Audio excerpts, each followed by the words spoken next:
早餐店的菜单上有一行字你一定看过，加蛋10元。听起来很小，但鸡蛋大概是台湾少数价格会上新闻的食物。它有产地价，有批发价，每隔一段时间就会有人宣布这周涨2块，而且它的走势很怪。2023年初，全台闹蛋荒，超市货架空空，有人一大早去排队买蛋，可是过了一阵子，新闻又开始讲蛋太多卖不掉。同样一颗蛋，为什么一下子缺到抢，一下子又多到烂？今天我们就从那颗加10元的蛋出发，聊聊它的价格到底是谁决定的。欢迎来到餐饮之外。从一份餐点、一杯饮料出发，我们聊产业，聊时事，聊 AI 怎么改写这个世界。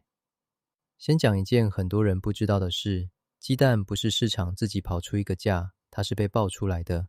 一颗蛋在台湾至少有2个价格，第一个叫产地价，是蛋农卖给蛋商的价；第二个叫批发价，是蛋商卖给通路、卖给早餐店的价。这2个价不是每天在市场撮合出来的，而是由工会定期宣布调整，一次动个2块、3块。那谁的话比较大声？这里要带一个关键字，叫包销役。白话说，就是蛋商固定包走一个牧场的蛋，不管多不多、好不好卖，大致都收。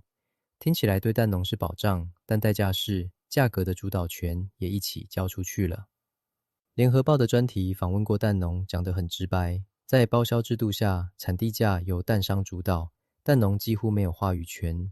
市场缺蛋的时候，担心自己一旦碰上禽流感，没蛋可卖；产量过剩的时候，又怕被蛋商放场，也就是不收了，蛋只能自己看着办。那为什么不直接缺蛋就多养一点，太多就少养一点？因为蛋鸡不是水龙头，一只小鸡从进场到开始稳定下蛋，大概要4到5个月。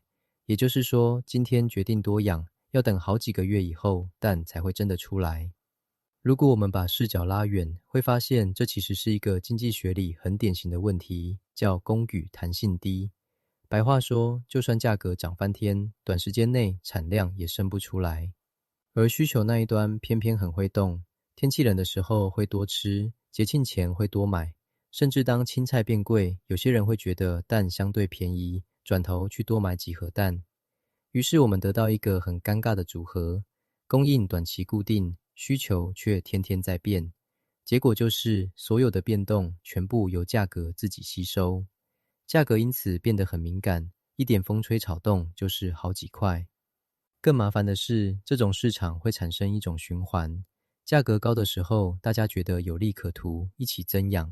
可是几个月后，这批鸡同时开始下蛋，供应一次涌出来，价格就崩。价格崩了，大家又减养又淘汰，再过几个月，市场又开始缺，然后再涨一次。这种追着上一轮价格做决定的模式，在农业、养殖，甚至工业的产能投资上都看得到。台湾的蛋就走过一次这样的循环。2023年初，全台蛋荒，政府大量引进33万只可以繁殖的母鸡来补产能。而后来的发展是，产量反而变得太多，产销调节没有接住，农民和消费者两边都不好受。而在这个反应很慢的机制上，还跌了2层随机的冲击。一是疫病，禽流感一旦进到机场，整场扑杀。要说清楚的是，局部的扑杀不见得等于全台缺蛋。农业部就说过，涨价不等于缺蛋。但在心里面上，缺蛋这2个字一出现，买气就会先动。二是天灾，2025年丹纳斯台风，就有蛋农一夕之间灭场，2万只蛋鸡全没了，得从头再来。好，现在我们把视角收回到早餐店的煎台。对一间早餐店来说，蛋是那种天天要进，几乎跑不掉的成本。它一涨，涨的不是一颗，是每天的每一颗。蛋饼、汉堡、萝卜糕加蛋，全部一起变贵。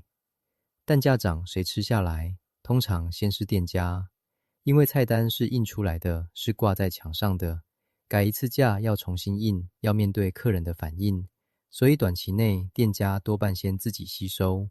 真的撑不住了，才会出现那句加蛋10元变15元，或者蛋饼里面的蛋悄悄薄了一点。而在超市那一头，还有一件更反直觉的事。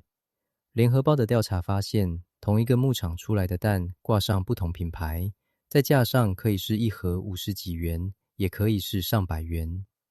蛋农自己讲得很白，盒装蛋的售价很大一部分取决于通路的上架费和抽成，不完全等于品质差异。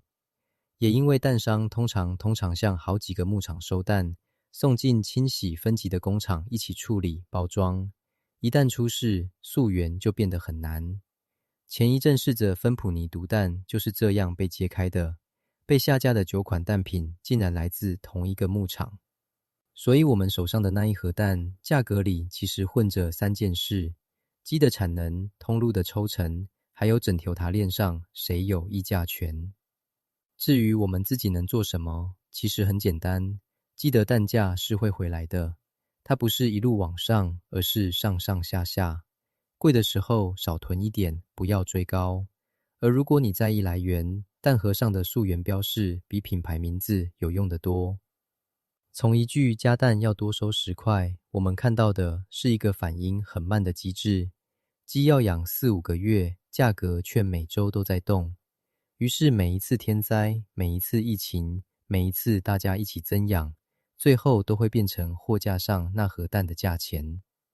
所以我们想问问看影片的你，下一次蛋价又上新闻，你会觉得那只是又涨了，还是会想到这中间可能有一个蛋农正在担心他的鸡，和一个早餐店老板正在算要不要改那张菜单。一颗蛋这么小，车要背这么多人的风险，这件事合理吗？我们是餐饮之外，如果你喜欢这次的主题，记得订阅、按赞、分享、开启小铃铛，我们下集见。